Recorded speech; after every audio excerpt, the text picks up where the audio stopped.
तर डोंबिवलीतील रथयात्रेत महिलांनी पारंपरिक वेशभूषेत सहभाग घेतला। महिलांकडून एकत्र येत नववर्षाचं उत्साहात स्वागत करण्यात आलं।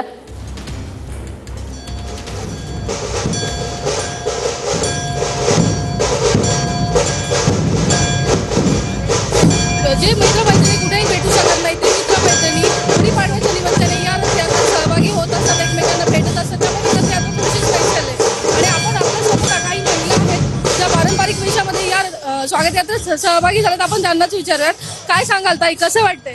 छान वाटतं आणि ह्या दरवर्षी आमचं स्वागत यात्रा डोंबिवलीमध्ये मोठ्या प्रमाणात साजरी होते। आमची महिला उत्कर्ष समिती यामध्ये सहभागी झालेली आहे। आमचा ग्रुप आलेला आहे, पूर्ण महाराष्ट्रभर आम्ही कामं करतोय आणि खूप आनंद होत आहे। सगळेजण एकत्र सगळे आम्ही मराठी संस्कृती जपून पारंपरिक वेशभूषेत आलेलो आहोत। Thank you madam.